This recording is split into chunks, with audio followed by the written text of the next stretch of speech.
So hello everyone, the fourth episode of the Magia record anime has aired, so right now I'm going to quickly go over the episode and then give my thoughts and opinions about this episode. If you want to see some game story spoiler talk, then wait for the second version of this video, the differences and spoiler video, but for now, let's go over the episode very quick. We see Iroha arrive at Banbanzai, the mightiest restaurant in town, where Tsuruno is currently beating her father's meat, which makes Iroha want to nope back out. She then laments a bit about not having any real friends and that Ui was really the only close person that she had. And afterwards they talk a bit at Mitama's house, where they mention the rumor that they had just defeated in the episode before, and then they talk a bit more about some other rumors they had heard about, because it seems like there's something going on with rumors. There's something very special about rumors in Kamihama compared to any other place, because for some reason rumors can come true in Kamihama. Kaede also feeds Reina because they're totally the tsundere pair, and we also see that Mitama kind of improves her cake a bit. I know you might be thinking, like, putting ketchup and a plum on a cake, is that really improving? Well, if you're any person who isn't Mitama, then that cake is ruined. But if you are Mitama, that cake is now perfect. And we also see that, speaking about not being perfect, Rina absolutely cannot draw. But all of that is fine, because we're going to go away from Team Kamore now, and instead Mitama tells Iroha to go visit a Banbanzai to basically get some food, get some snacks, and maybe talk about stuff with some other people. Where we finally see the mightiest magical girl of all, Yui Tsuruno. She's cute. So Iroha gets set down, and behind her we see the most important part about the entire episode. There's a 69-420 right behind Iroha. That's definitely intended. So they talk a little bit, and Iroha gets some food, which she slurps down and rates a total of 50 points out of 100, which Tsuruno is like... I mean, she reacts pretty harshly to it, but everyone who eats her food says it's 50 points, so it's not even special at that point. And Tsuruno decides to recommend someone who can help. Who can help in these trying times? None other than, well, we'll see in a second. So the voice on the phone begrudgingly accepts, and they meet up at a point, and it's Yachio. And Yachio is like, actually, Iroha, you're not my girlfriend yet, so I'm gonna back out.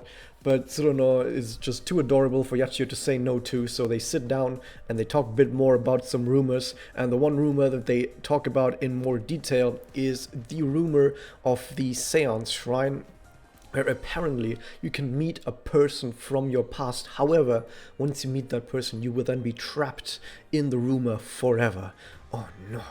I wonder how... I mean, this sounds quite similar to the breakup staircase, as in you do something and then you get trapped forever by the rumor. We'll see how that plays out. So then Yachio tells us that she's already tried the Mizuna Shrine, which they are right next to, that Tsuruno points out. So they try it once again, because why not? They're already here, might as well. So they go to the Mizuna Shrine, they write on some... what are these plaques called? I'm not quite sure what they're called. And they basically write down that they want to meet some people from their past, and they pray, and nothing happens.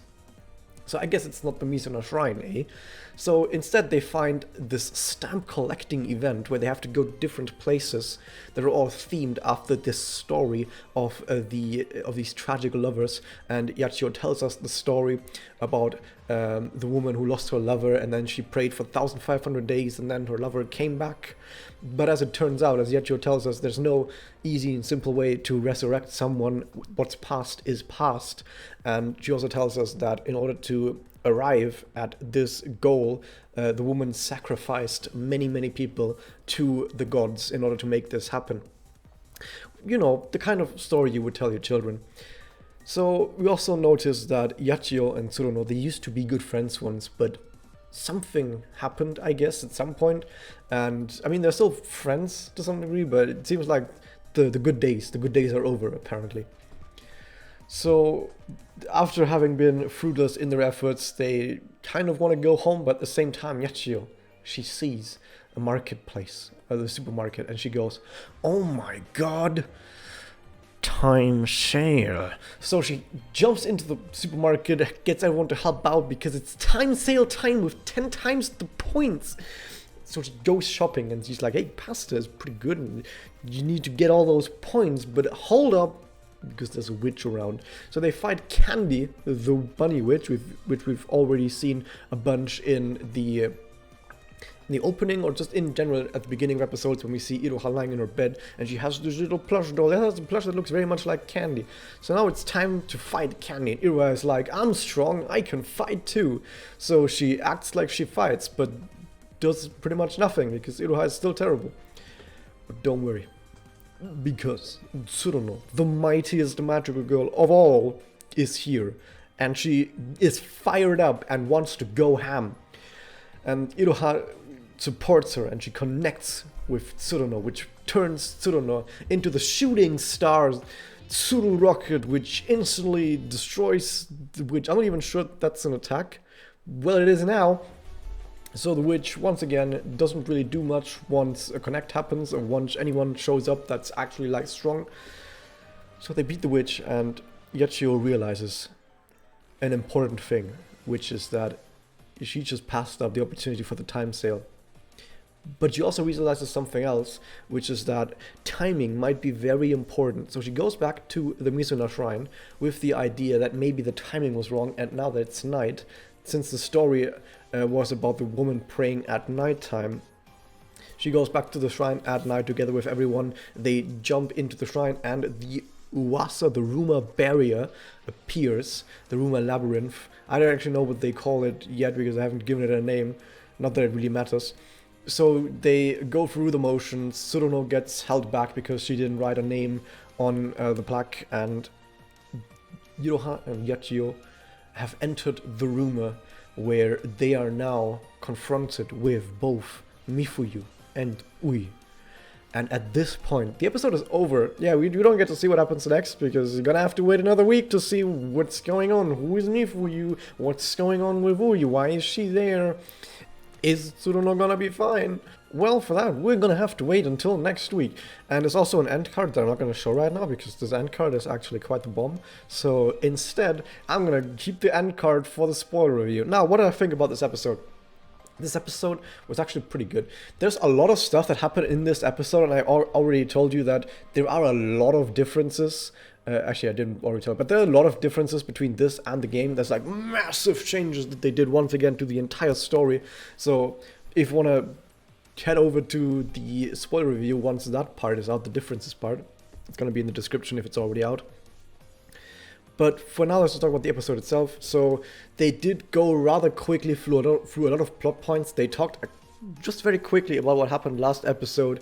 They had Team Kamore be there with Mitama. We saw them just be a fun team and kind of getting over their terrible life choices and just being friendly again to each other and showing us that they do actually kind of make a great team if they don't hate each other all the time. We also see Mitama being adorable with her beautifying and improving of the cake. We see finally the inside of Bambanzai with the mightiest magical girl Tsuruno, who is so incredibly Genki that if you were to write a new dictionary about the Genki girl, she would be front and center in that article.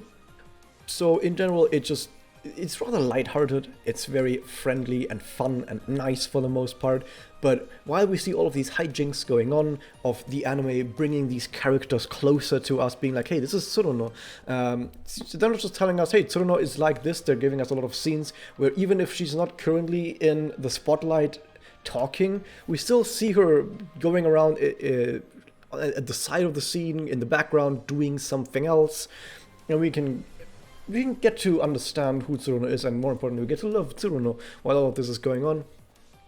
We also get fed the important information that we need to know going into this rumor, and it didn't feel like there was anything superfluous in this episode, apart from maybe the witch encounter, because the whole idea is that Yachio needs to figure out that the timing is very important, but you didn't really specifically need the witch for that.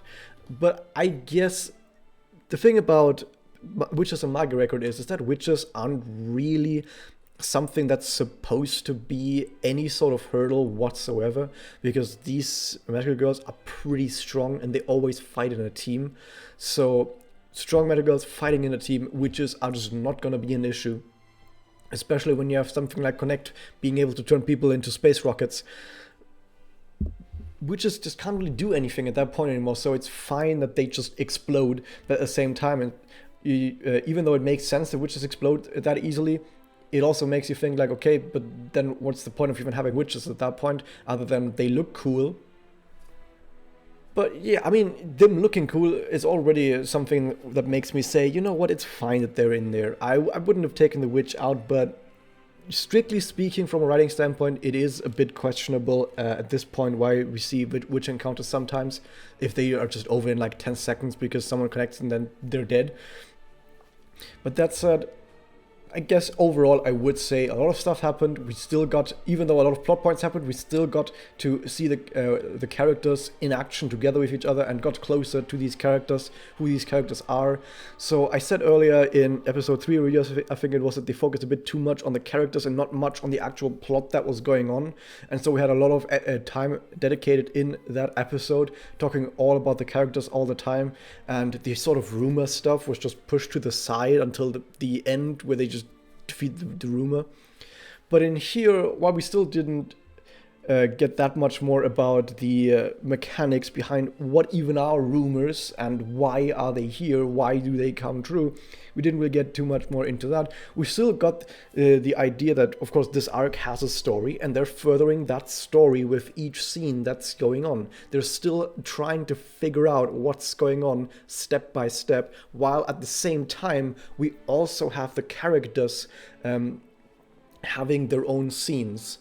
So overall, I like this episode quite a bit more than episode 3 in that sense, and I'm hopeful again. So far my hope that I put in the anime was like, episode 1 was like really high hopes, and then episode 2 was a bit low, and episode 3 was a bit lower again, but now episode 4 is a bit higher again, because this is actually a really, really good episode in my opinion. They really, really struck the balance rather well. Everyone was adorable, a lot of stuff going on in the background again, many changes again from the game to the anime that make a lot of sense as well. So yeah.